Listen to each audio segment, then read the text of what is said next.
Hey guys, how are you all? Hope you all doing well. तो आज दोस्तों बारिश को स्टार्ट हुए 24 घंटा होने को है यार। जैसे जैसे ये बारिश तेज़ होती जाती है ना और अपनी स्पीड पकड़ती जाती है, जैसे जैसे इसको दिन ज़्यादा होते हुए जाते हैं, तो वैसे वैसे एक अनजाना सा डर दिल में यार बैठता सा जाता है। क्योंकि आपको पता है ज़्यादा अगर बारिश हो जाए तो फिर उसका परिणाम क्या होता है। जगह जगह से लैंडस्लाइड होने लग जाते हैं, रोडें टूटने लग जाती हैं। जैसे प्लेन्स का जीवन समंदर की दया पर निर्भर करता है, वैसे ही पहाड़ का जीवन पहाड़ों की दया पर निर्भर करता है, इन पर्वतों की दया पर निर्भर करता है। क्योंकि अगर समुद्र का जल स्तर जरा भी ऊंचे उठता है तो आपको पता है कि कितना तबाही लाने वाला हो सकता है। इसी तरह अगर पहाड़ अपनी जगह से दरकते हैं, सरकते हैं, तो आपको पता ही है कि यह कितना भयानक और विनाशकारी हो सकता है। ज़्यादा बारिश होने के साथ साथ जगह जगह भराव होने लगते हैं पानी के। सही तरीके से पानी की निकासी न होने के कारण जो नेचुरल डिजास्टर हैं उसको इवोक करती हैं। फिलहाल आज बड़े बारिश के माहौल में ही ये व्लॉग शूट करना मैंने यहीं से शुरू कर दिया है। चलिए इस संबंध में ही 2-3 बातें हो जाएं। अब और क्या बात हो सकती है, बारिश हो रही तो बारिश के बारे में ही बात करते हैं, तत्कालिक रहते हैं बिल्कुल। अभी देखो ये पेड़ एक नेचुरली यहाँ पर एक फ्लावर उगा हुआ है। कोई फ़र्क नहीं पड़ता कि आप पहाड़ की चोटी पर रहते हो या पहाड़ की तलहटी में रहते हैं। यदि पहाड़ लैंडस्लाइड करते हैं, खिसकते हैं, तो वहाँ जीवन असंभव हो जाता है। अब बात करते हैं जलवायु परिवर्तन, ग्लोबल वार्मिंग और प्रदूषण जैसे विषयों पर।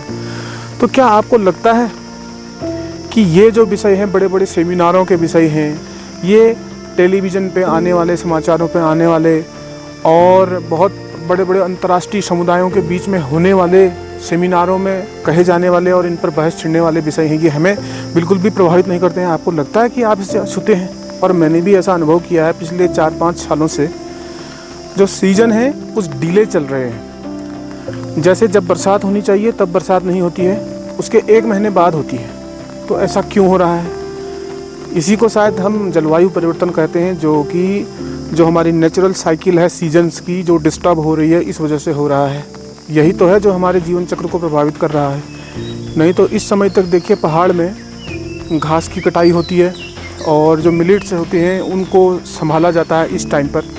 लेकिन अब की बार क्या हुआ है, बारिश की वजह से बहुत डिले हो गया है। अगर किसान यहाँ पर करता है, जो घास फूस इकट्ठी भी करते हैं, चारा इकट्ठा करते हैं जानवरों के लिए, सड़ने की वजह से उसे प्रयोग में नहीं लाया जा सकता है। फिर उसे जानवर भी खाना पसंद नहीं करते हैं। हमारा जो सबसे नज़दीकी मैदानी क्षेत्र है वह है हल्द्वानी।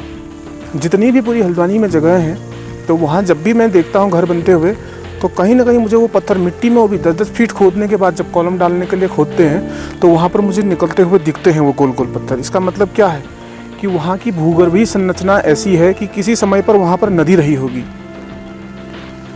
और प्रकृति हमेशा अपने पुराने रास्तों पर फिर से वापस लौट आती है, भले ही उसको 1000 साल लगें, लेकिन अपने रास्ते पर वापस वो ज़रूर आती है। तो अगर थोड़ी डरावनी कल्पना हम करें इस तरह से कि जैसे क्या हो अगर बहुत तेज़ पानी उमड़े पहाड़ की तरफ से, और पूरा जैसे जहाँ से गौला नदी आती है ना, छोटी ना आकर के बहुत बड़ी आए, ऊपर 50 फीट ऊपर तक आए, 100-100 फीट 200-200 फीट ऊपर आए, पूरे पहाड़ों को भरती हुई, पहाड़ों को लबलबाती हुई वहाँ से निकले, तो कितना सारा भूभाग, कितना सारा भू क्षेत्र वो ले लेगी। और ऐसी किसी संभावना से इनकार तो किया नहीं जा सकता। जिस तरह से पर्यावरण में असंतुलन पैदा हो रहा है, आप भी इसको पूरी तरह नकार तो सकते नहीं। दूसरी कल्पना में अगर हमारा समुद्र का जो है सतही क्षेत्रफल, समुद्र की सतह, उसके 10 मीटर उठने में क्या स्थिति होगी, तो ये कल्पना करके आप देख सकते हैं। ये आपसे एक रिक्वेस्ट है, आप लोग जो भी मेरी कम्युनिटी के लोग हो, आप लोग जो भी जागरूक हो, अगर आप प्रकृति के लिए जागते हैं, अगर आप पर्यावरण संतुलन को बनाए रखने में अपना योगदान देते हैं, तथा हमें यह तय करना ही पड़ेगा कि हम आने वाली पीढ़ियों के लिए क्या छोड़ के जाने वाले हैं। एक बेकार भयावह धरती या एक सुंदर हरी भरी खिली खिली धरती जहाँ जीवन की अपार संभावनाएं हैं और जहाँ जीना एक आनंद है, एक उत्सव है। तो आज के लिए ब्लॉग में इतना ही गाइज़। अगर आपको ब्लॉग अच्छा लगा हो तो मेरे चैनल को सब्सक्राइब कीजिए, लाइक कमेंट शेयर कीजिए, अपने विचार भी कमेंट में साझा कीजिए। नेक्स्ट ब्लॉग में आपसे फिर मुलाकात होती है, तब तक के लिए गुड बाय, टेक केयर।